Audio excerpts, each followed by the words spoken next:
we don't know what we're doing. Like, we've never been parents before. Mm. Like, so like we are a team in this. Like, we're in this together. Like, help me help you.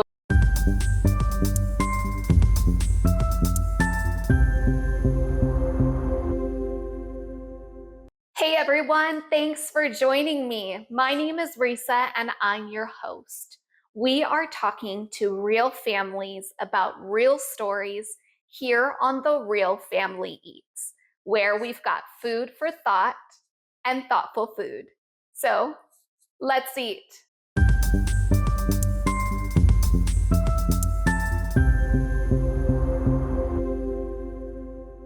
Hey everyone, my guest today is the lovely Celeste. Hi Hello. Celeste, thanks so much for being a guest on our show today. Of course, my pleasure. So for those of you that don't know Celeste, can you introduce yourself? Celeste Hamilton. I've known Reesa from a mom group when our kids were younger, and then we actually lived near each other, so then we would see each other at the time. Reesa's a great host, so she would always have like holiday parties. And then when it was their time to move out of their rental, I'm a realtor, so then I was able to help them move into this beautiful home. So. Yes, absolutely. Speaking of, do you do realty here in California? Yes. So we're based out of Temecula, but technically we could do real estate anywhere in California. Okay. We could also help set someone up if they're relocating out of state. Okay. To find them an agent if they need to buy a home or property out of state. So, Awesome. But mostly Temecula, Marietta, Winchester, Menifee, all that good stuff. Awesome. And so for those of you, this is our shameless plug section. How can they find you if they need your services? We typically use a lot of social media, which a lot of people use nowadays. So we're on Facebook under Hammy Realtor, or you can just find me on Instagram under Celeste_your_realtor. So perfect. And I'll make sure to have all of those linked in our show notes. Yes. So if you want to check that out. Awesome. So before we get started, I definitely want to hear your story and I'm so excited to hear it. Can you tell me what recipe are you going to teach me today and why did you pick that one? Okay, well, I was thinking I didn't want it to be too long and too hard and too time consuming of a recipe to do on camera. So I was trying to think of something too, because I know a lot of parents struggle with their kids eating like something healthier and not so processed, you know. So a snack that my kids like to have, I have an 8-year-old and a 6-year-old, is salsa. Okay. And then the thing about salsa is you can always do different variations. And if you have like extra veggies that you can like add in, like peppers or carrots, just like base it on like your kid preference. And we're using canned today, but I'm sure people can use fresh if they prefer fresh. And it's just an easy snack that you can, it goes together quickly. You can put it in the fridge. You can have it on hand. You can put it in their lunch or snack or whatever. So perfect. That's what I chose. Okay, so what do I start with first? Tell me what I need to prep. So I would first do the cans in the blender. Okay. And most people have a blender or anything, so it's super easy, you know, hopefully not too messy. Yeah. Because, you know, mom's always having the kitchen We're dirty. always cleaning, right? Yeah, so, and this is nice too, because then you can like make it once and then like, you won't have to make a mess every time. Like, oh, there's a snack, eat some salsa. Yeah, so like a larger batch. Yes. Is that typically how you do it? Yes. Wonderful. Okay, so I'll get started. And while we're doing that, so tell us a little bit. I know you were talking about kind of some of your journey, parenting journey, as far as figuring out kind of the discipline side of things and what's appropriate, what's not appropriate. So I'd love to hear more. Yeah, well, we struggle a lot because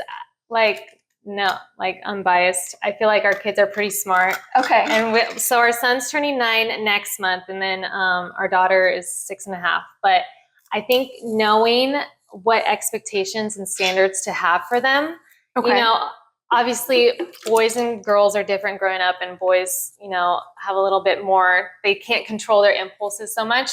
So I think just knowing what to expect out of them and not jumping to like, why did you do that? Or, you know, because like their immediate reaction from something, you know, because they're kids and they're going to argue and fight or whatever. So it's like, I've always heard that for like boys, like their brain and their development and like logic and impulse control isn't even developed until later on. So it's like expecting an 8-year-old to like know what to do in the heat of a moment is like really hard. Yeah. Because like even adults don't know how to like 100%. Absolutely. So it's so hard. Like to know in the moment what expectations you to have and a good punishment, because at the same time, you don't want to feel like you're letting them get away with something either.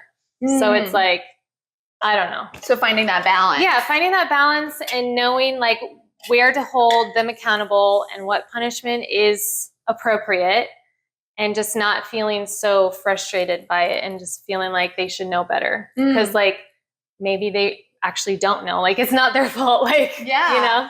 Absolutely. And you're absolutely right. So for those that don't know, they're as far as the brain development, you know, most of that time we don't get to that full maturity until our mid-20s. Which is and wild. that's all across the board, you know, genders. Yeah. And so you're absolutely right. There are so many times where you've got adults that are looking at these kiddos, these 8-year-olds, 9, 10, sometimes even, you know, as young as 5, that we're looking at them and having this expectation that, you know, you need to hold yourself to a standard similar to adults. Like if you're in a restaurant, you ought to be able to sit there for the entire time and be quiet and not cause a disruption. So I can absolutely appreciate, you know, some of that struggle there.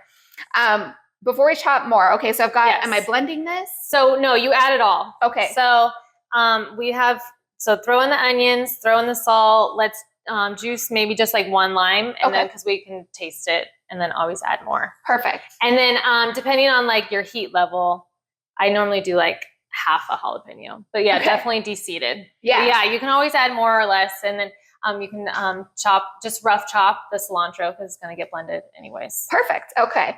So tell me where did you learn this information? Was that something that was modeled for you as far as like, you know, how to implement a discipline structure? No, we don't. No. Yeah? Tell me more. I guess just like Googling things or talking to other parents, but no, like I don't remember. I was the youngest of 4, and I mean, you might have a different perspective because you work with family and kids. I think disciplining boys and girls are different, like at the younger years. Okay. And I grew up with all girls that were older. I have a younger brother, so I didn't really see like disciplining that aspect, and he has special needs, so that's a whole other topic. But our daughter, we definitely have different difficulties with our daughter versus our son. Our son is more like, he challenges us a little bit more during this chapter. Yeah. You know, like these younger years.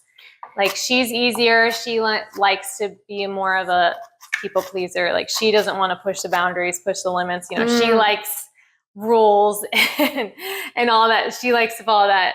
Our son likes to push the boundaries and see what he can get away with. And I think he's really smart too. So I think that's a part of it. You know, he and gets bored too. So, well, and that's kind of the hard part, right? Because their job at this point is to push the boundaries, is to figure out kind of, where am I in this world? What does that look like? At the same time, as a parent, you're going, stop pushing the boundaries. Like this makes it so much more challenging. Yeah. But yeah, and it's true too, because you don't want to break their spirit either. You know what I mean? Yeah. Because it's like, you want them to be strong and you want them to know how to like voice what they're feeling, and you know, you want them to have an opinion, but at the same time, it's like, just listen, please, for like 2 seconds. I know. Yeah. So it's definitely really hard. Yeah. What was important about this? Why did you go towards that? You know, I hear you saying that it wasn't maybe necessarily something that was modeled for you. And I feel like I hear that a lot from parents, you know, especially, you know, I want to say like my parents' generation, you heard a lot of like, this is all I know, so this is what I'm going to do. Right. And so, you know, I feel like you could have easily gone into kind of that same modality, same mindset. And so I'm curious kind of why did you choose something different? Why did you choose to seek out Google or even just, you know, other people's experiences or opinions? I guess maybe we felt like, maybe our parents didn't feel so much pressure to be better. I think a lot of parents like our age, like elder millennials or whatever, we want to break any trends that were passed down from older generations. You know, we want our kids to be well-rounded individuals. You know, we want them to have their own thoughts, and, you know, we want them to be problem solvers and critical thinkers. So it's like, I think maybe that's part of it. But Yeah. like we always want to be, and sorry, I hit the mic. We always tell our kids too, it's like, we don't know what we're doing. Like we've never been parents before. Like, so like we are a team in this, like we're in this together. Like help me, help you. Like, like obviously there's a balance between being we want to be our kids' parent, obviously, but we want to have like long-term good relationships with them as well. So it's like, they're going to be older longer than they're going to be this age where they're looking at us for everything and all their answers and everything. So it's like, we want them to have good building blocks as well to have carry on to them when they're older, Was that something kind of in the forefront of your mind of being able to, yes, you're establishing a structure, a discipline structure now. Right. Were you thinking that far ahead of, I want to be able to do this so that it can lay the groundwork, it sounds like, for being able to have a really fruitful, kind of sustainable relationship with them as adults? I think so, just because like we have our relationship with our parents are very like not traditional or not, they're not healthy relationships. Like I don't have relationships with my parents as an adult. So it's like, I know that's definitely the end goal, right? Like you put all this time and effort and you have these babies and you raise them, like you want to like enjoy them in the future and see where they go, and you want to have a good relationship with them. And, so yeah, definitely. Yeah. I imagine to kind of have, as you mentioned, maybe not that great of a relationship with your own parents and kind of have that be what you're looking towards. It sounds like, maybe not necessarily having their input or maybe limiting that just for your own well-being. Oh yeah, there's no input. Yeah. And so to have to then go and be a parent yourself. Yeah. And figure this out and kind of thinking in that, I don't want this, like what I have with my parents, to have that with my children. And so I need to figure out, I don't know what that different looks like, but I need to figure that out. And it's really important to me because I want something different. I want something better. And it's weird though, because it's like my parents were good parents when we were younger. And I've talked to my older sibling that like, I guess he confided in her one time that he always could picture himself being a dad when his kids were younger, but not like when his kids were adults.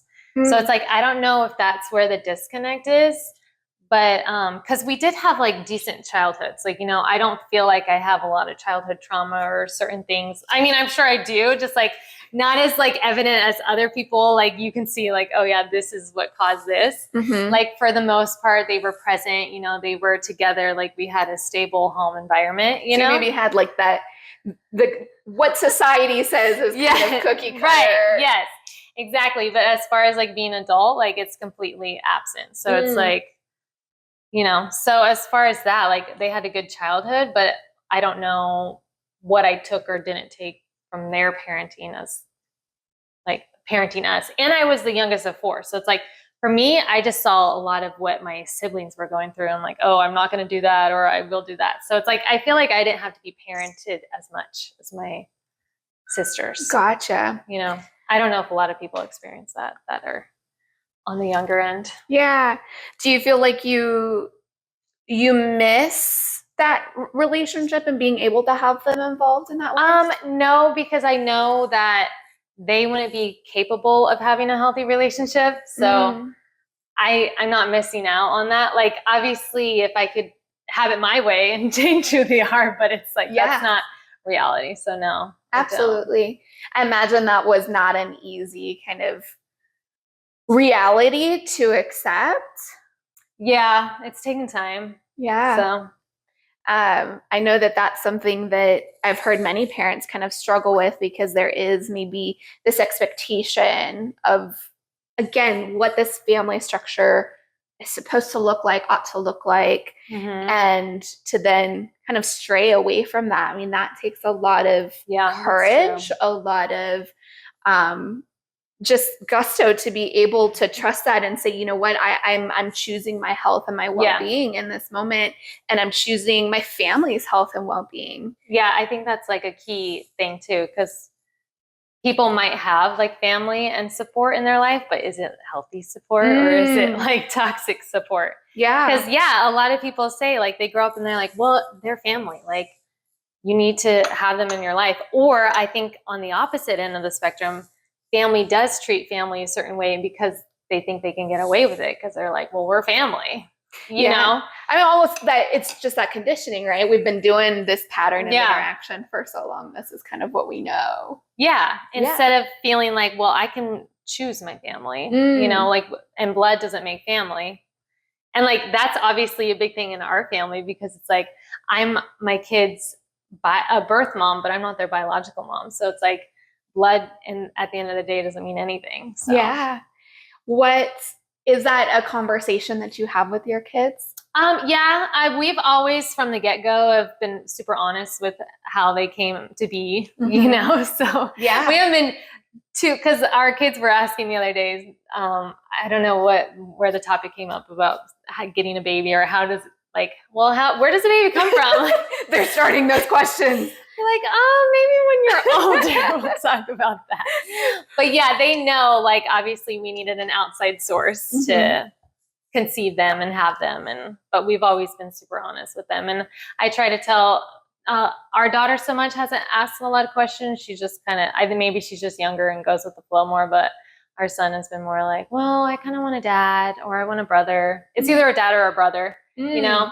But it's like, I try to tell him, well, like, their families are built all different ways. And, you know, you always have those friends and like people outside of our family that you can have those connections with. But it's like, this department's closed. And it's like, we can't guarantee you a brother. Well, we could if we wanted to. And obviously, but no. That's a whole nother. That's a whole other thing. And it's like, well, no, that's not the thing. Like you have close friends and he has plenty of friends. But it's like, I think I don't take offense to it because I think it's normal to have those curiosities and feel that way. But you know, we just try to remind them that you have two people that love you and will be there for you no matter what, and, you know, support you and take care of you. And that's, at the end of the day, that should be what's important. And, you know, so. I was just actually about to ask kind of what is your thought process when those questions happen? You know, is there something that you've done to be able, because I heard you mention, you know, I don't take offense, which, you know, I think that that's such a different narrative. Sometimes I hear from other folks that they hear that and that is the concern or that is their fear. And so, you know, I'm curious kind of what's been your thought process in your journey to kind of get to that place where it sounds like you have a little bit more compassion for the questions that are being asked. Yeah, I guess like older generations probably would take more offense to like people's feelings outside of themselves. Yeah. So I guess just having that perspective and putting yourself in other people's shoes, and it's not about me, it's about him, you know? So yeah, I just know that we're doing our best and that's all we can do. And, you know, so. And I think that's so relatable to so many of our parents that, you know, that we're out here, we're trying our best. You know, it sounds like for you, some of that best, right, is going out and seeking out supports and seeking out resources and knowledge that maybe you didn't have. Right. And so in that capacity, you're kind of doing what you can to be able to grow yourself, to better yourself for your family. And then also having that acceptance that we're going to screw up our children in some way, shape or form. It's just up to us to kind of try to mitigate, you know, that screw up because we're humans. And I feel like that's a pretty normal thing. Yeah. And I think it's probably detrimental if you try to grow up showing your kids, like putting on a front that everyone's perfect and you have to be perfect and you have to like have certain emotions all the time. You know, that's probably detrimental in the long run because then if they encounter something or feel something, they're not going to feel comfortable with you because they're going to be like, oh man, I probably shouldn't be feeling this way or this is wrong or like, you know? Yeah. So it almost sounds like normalizing the fact that emotions exist. Is that like a fair statement? Yeah, because I feel like when I grew up, that's probably one of the things, like I never really saw conflict resolution or like healthy, you know, and I know that affects my relationships and relationships with your spouse and, you know, healthy conflict and resolving it and, you know, just don't sweep everything under the rug and eventually you think it's going to go away and then it's going to explode one day. Spoiler alert, it doesn't go away. It usually grows. That's why you got to hire Reesa. Exactly, right? I mean, that's why I have a job. Yeah. Dream, though, my dream is to not have a job because everybody is just so amazingly healthy. So in touch with our emotions and how to express it. Yeah, and to just expressing them too. Like you will have emotions, but how to articulate it. Yeah. And on the other flip side, to be able to receive it from that person who's articulating it to you. And I think that's a really great point, right? So many times we're like, yes, talk about your emotions. And when it's coming towards you and someone's saying, hey, I feel really angry that this happened, like it can be like, whoa, no, don't talk about your emotions.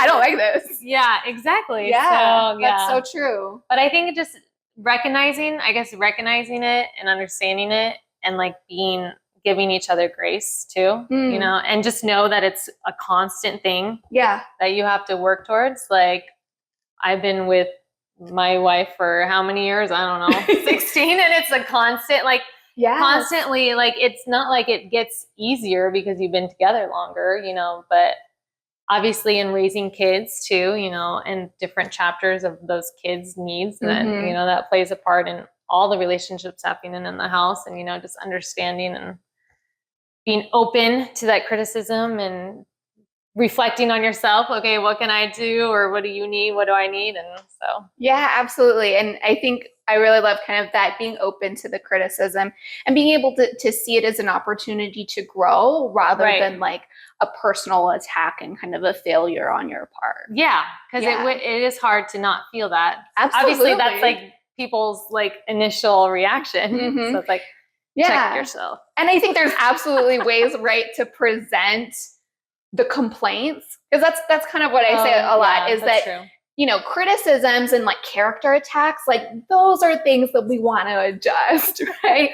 But complaints are super duper natural and normal to have complaints, because you're whether it's complaints with your children and kind of some of that behavior, whether it's with friendships or spousal relationships or partners or whatever that looks like, because we're talking about different human beings trying to coexist with one another. There's gonna be some growing pains in that. Yeah. And they're always changing, because then your kids are getting older. Absolutely. So then what you used to like, oh, I'm getting in the groove, but then it changes. And then it's like, oh, did you add the jalapeno? So I'm wimpy. Oh. I like zero spice.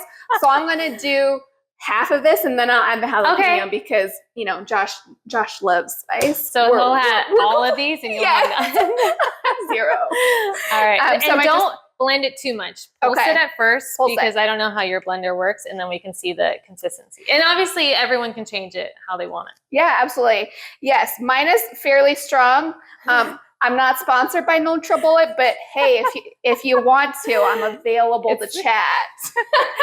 So let me pulse it. Okay. Like, we're talking like this? I would do a little bit more. Okay. Yeah, a little more.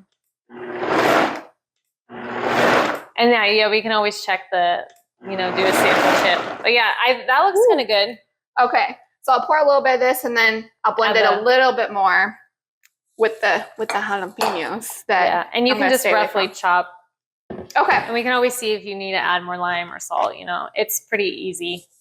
And I like it that way too, because then it's like, you don't have to think about it. Yeah, I heard you mention like there were some variations too that you do. Like sometimes I'll add peppers. Like if we have leftover like snacking like bell peppers, you can add that, or if you wanted to, carrots or. Yeah. Have you ever tried to make it kind of fruity? I haven't. Like mango or pineapple. Yeah. That would be yummy though.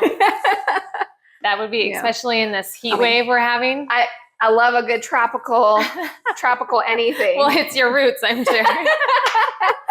Right? But that looks good. Yeah, does that look good? Mm-hmm. Okay, I'll taste that one. Let me chop this. You want me to taste it while you're doing that? Sure. You tell me. Okay.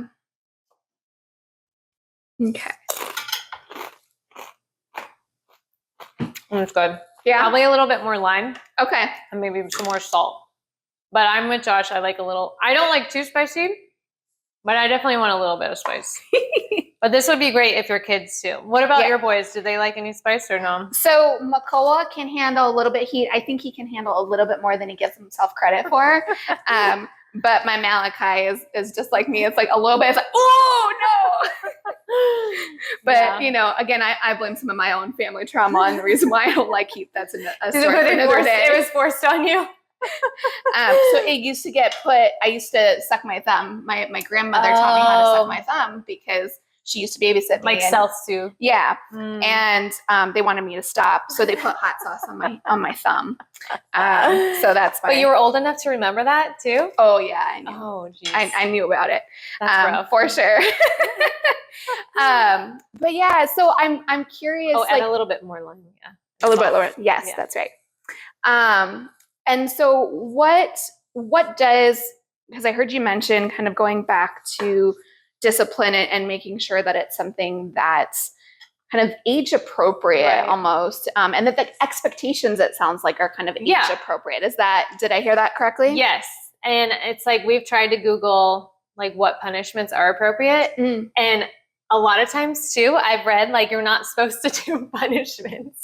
Okay, tell me more. Because it causes your kids to not trust you. And then they'll then they get scared to get in trouble. So then they'll just hide things from you or lie to you. So then it just causes, basically you're supposed to just sit down and have a conversation about why they did this or what made them do that, or, you know, blah, blah, blah. Yeah. And not, but it's like, to me too, that's like, I feel like, I know a lot of people talk about natural consequences. Okay. Which I still get confused by. Because it's like in certain obviously I feel like when they're younger, like if you tell them to stop playing with something or doing something, a natural consequence is that they would get hurt, right? Okay. But I feel like when they get older and it's more of like a emotional thing or like conflict thing, there's not really like a natural consequence besides like, I don't know, you guys aren't going to get along anymore. Like, yeah, I feel like it has to be like probably like in the moment immediate, and that's probably not as realistic. So it's like, I don't know. It is absolutely a hard one to manage. And I hear you saying about the punishment. And one of the things I actually, I had read when I was doing a lot of my grad school work and just all my training, that for me to this day has really resonated, was the idea that, you know, nowadays the word punishment and discipline have become really synonymous with one another. Okay.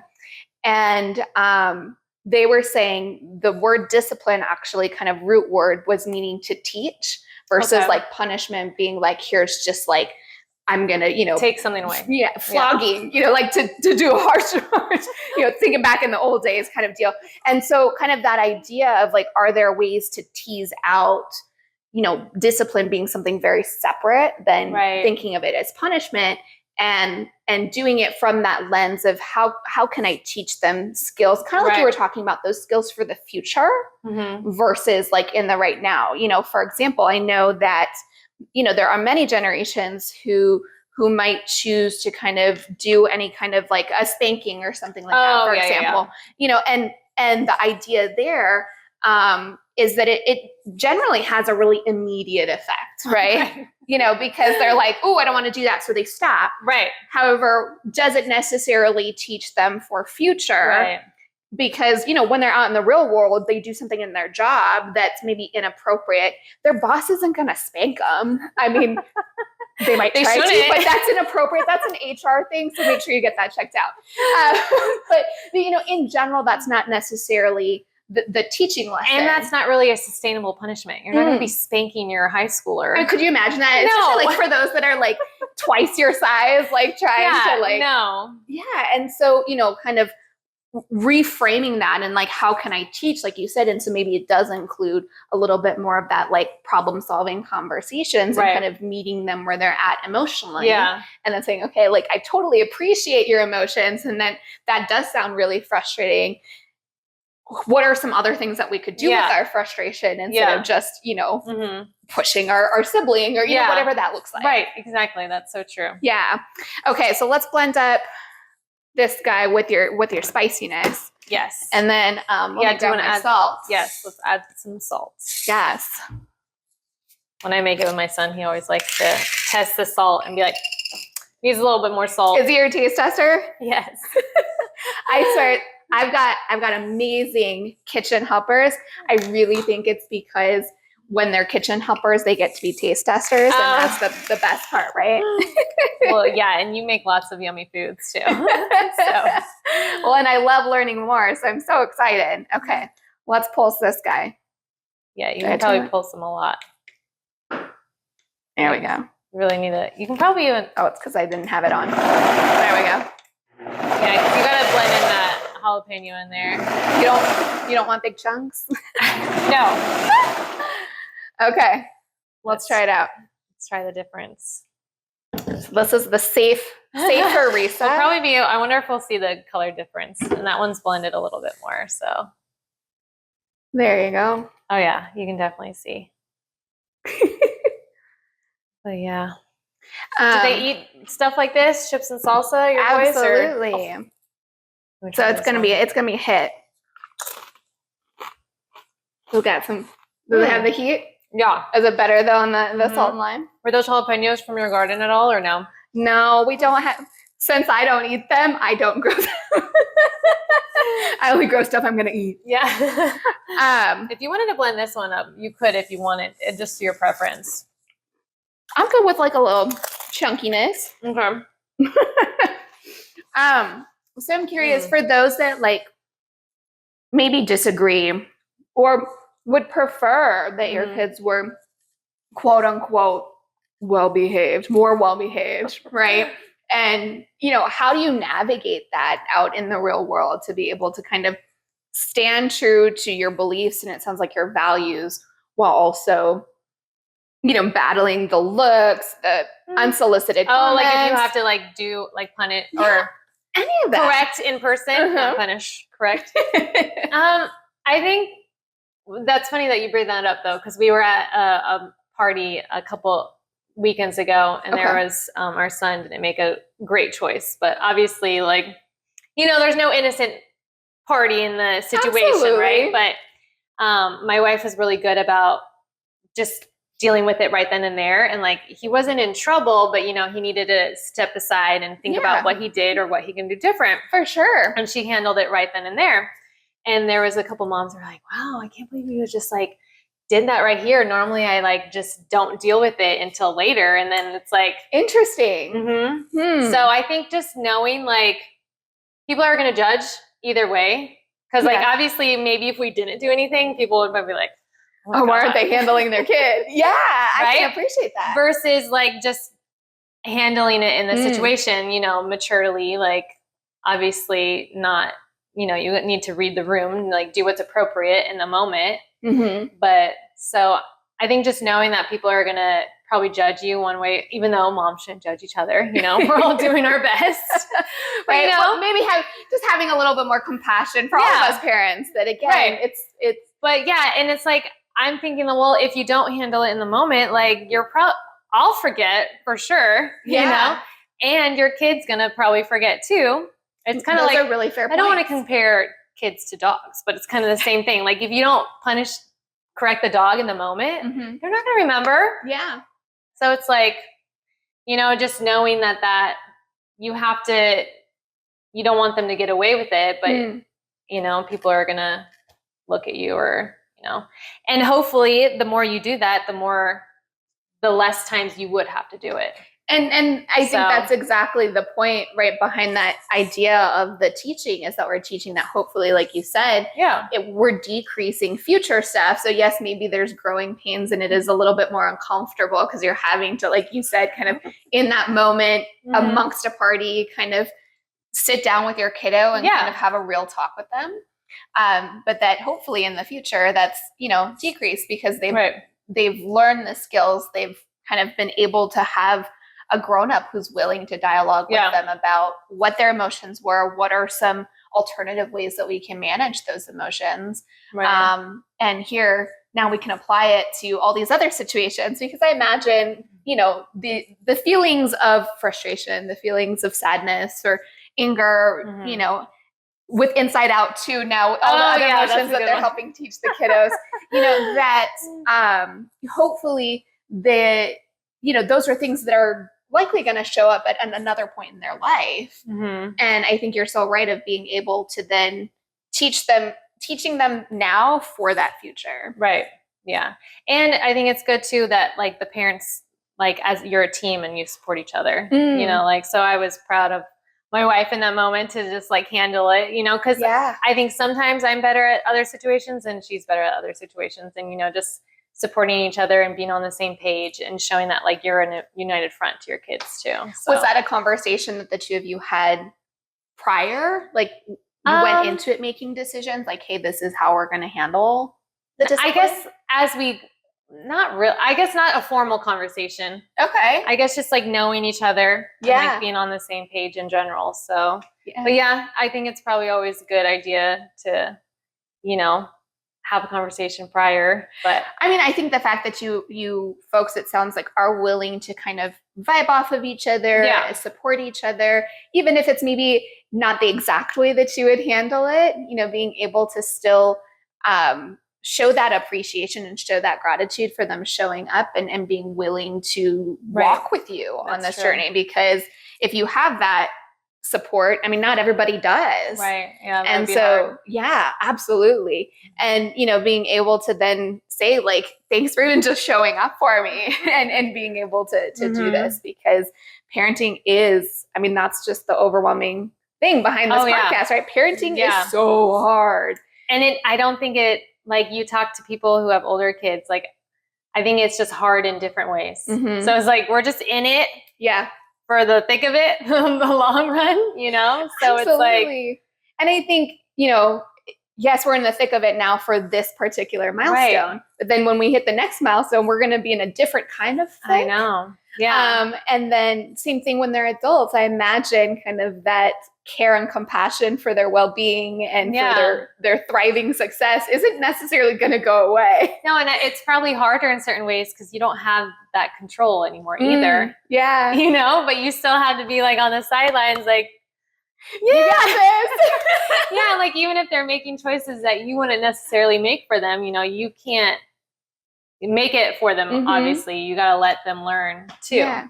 So knowing that balance in the future, like I can't even like, it gets overwhelming. Okay, like just let's focus on right now. Yeah, absolutely. And I think though, as you mentioned, you're kind of doing what you can now in as far as being able to teach them the skills, being able to cultivate a relationship, as you mentioned, that they feel comfortable, they feel safe to be able to have these conversations. Yes, we want them to trust us. Exactly. And so the hope is then they're continuing, right, to take that into the future with them. So when they are struggling, maybe instead of going to, you know, WebMD or, you know, any of those like resources, they're actually coming and they're having conversations with you and being willing to have you be a part of their life because you are investing in that relationship now. And I think that's so amazing. Yes. So we do our best. Yes, absolutely. Are there any like insights, like if you could go back in time and tell yourself something in order to prepare for some of the things that you've learned now? Like if there was a handbook? Yeah, because we don't have a handbook, which is, I mean, I think that's a design flaw. But like, is there anything that you would share with yourself, or maybe? I don't know. I've never really thought about it. I know for sure when they were younger, like when they were babies. Yeah. I know for sure just trusting your instincts, because there's so many outside information that comes in, like, you know, when you have the baby, from the nurses, from the doctors. And so I think just trusting your maternal instincts when they were younger, that I would have told myself, because I definitely did that with our daughter versus our son. And like, it was way easier in the beginning when she was a newborn, because I'm like, I'm just going to listen to me, listen to her. And I know we got this. Yeah. Instead of like trying to be on some schedule, and, you know, it gets very stressful that way. Absolutely. But like, as far as like when they're this age, I don't know. I haven't thought about it. I still feel like, obviously I know, like I need to remind myself, you know, be patient, and just like, I think that's what it ties into, is just having those standards that are realistic. Okay. And that, you know, so just remembering that and just learning how to navigate that. And so maybe almost like it's okay to not be perfect. Yeah. And I think too, like just knowing that, you know, they're going to push the boundaries, and that's what they're supposed to do. Yeah. And just having better reactions to it and just knowing how to navigate it, Yeah. I don't know. I think too, and like each milestone, like you said, it goes by so fast too. So just, even though if you are frustrated or you're tired, like just enjoy the moment that you are in with them, because like before you know it, they're going to be in a different phase of life, and you can't go back. So maybe even, I know that was something I've had other guests that have mentioned, just kind of finding those ways to be able to find the joy in some of those milestones. And maybe it does mean that for right now, we're not nipping every little thing. Yeah, like picking your battles, I guess. Yeah, absolutely. Yeah. And we have really good kids too. Like, I don't want to make it sound like absolutely we have hard kids, but obviously like no kid is perfect, but I do feel like we have really good kids. So we're really lucky in that way. And not only that, it's just they are kids. So even the kids that are having difficulties, that's their job. That's what we're doing. And so, being able to then kind of reflect, how can I support them? Being able to explore, being able to figure out who they are. In a healthy, like, we're putting limits on them, or we're putting limits that are kind of appropriate, like you said, age appropriate, that are in consideration for their, developmental abilities, where they're at. Just there's so much, but still having limits. Maybe we give them a little bit bigger of a box, right, to kind of roam around in, and not just be like, do whatever you want. I'm not here. Because we all know how that turns out. Absolutely. I mean, I do feel like from being from a big family, I think too, like, that nature versus nurture argument all the time. But there is definitely a part where I think some people are just born certain ways. Yeah. I think so no matter what you do as a parent, they're probably going to be a certain way, like as an adult. But it's like, just doing our best, But like you also want to enjoy it too, because it's like, what is the whole point at the end of the day, being a parent and having these kids, if you're not enjoying it? Yeah, absolutely. And it can be hard to remember that, when you're in it. Yeah. And you're like you said, trying to do this battle and pick your battles. And at the same time, you're like, I want to raise a good human being. I know. So like, which battle do I pick? Because I don't know. I know. Yeah, absolutely. But I think the fact that people even care nowadays, that's like probably the first and the most important step. Yeah. Because like, from like older generations, like kids should be seen, not heard, or whatever, like, they would say. So it's like, but that's been the mantra. And I think what you mentioned even in the beginning is that what's kind of neat about our generation and those that are even coming after us, that there is so much more willingness to kind of pull back that curtain and say, like, it doesn't have to look like your neighbors, and that's okay. And that, it's not always sunshine and rainbows, that there are things that are difficult, and maybe having a little bit more compassion and a little bit more grace for the emotions, for the behaviors that they're still learning to kind of. Yeah, because even adults still act like. Even adults. Like they have no control. Oh yeah. So again, can we really expect kiddos to behave in ways that even adults, you've got work, sometimes you hear these work stories, you hear friendship stories, family stories of just, people kind of going all over the place, and you kind of look at it like, thought we were all adults here, but maybe not.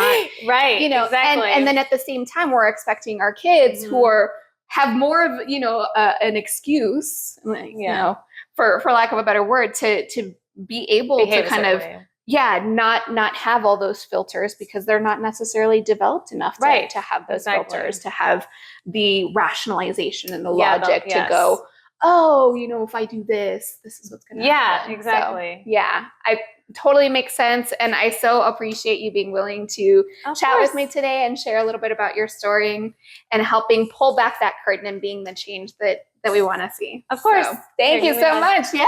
This was awesome. This was really fun. This is my first podcast video type thing. So hopefully I did okay for you. Yes. Well, it was amazing. And I'm so excited. I know my family is super excited for this salsa to try it. So thank you so much. Of course. Thank you, Reesa. Yes. And thank you everyone for tuning in. We'll see you next time. If you or anyone that you know is struggling with any of the topics that we discussed in today's episode, make sure to check out our show notes for support and resources. You can get help. Thanks again for joining us on today's episode of The Real Family Eats. If you're a parent ready to share your real life parenting story, make sure to reach out to us in our website found in the show notes. And that goes for today's recipe, social medias, support, and resources. All of that can be found in our show notes. So make sure to check them out. And make sure to follow, like, share, subscribe, and stay up to date on all things The Real Family Eats. I hope you'll join us next time for more food for thought and thoughtful food. Enjoy your eats.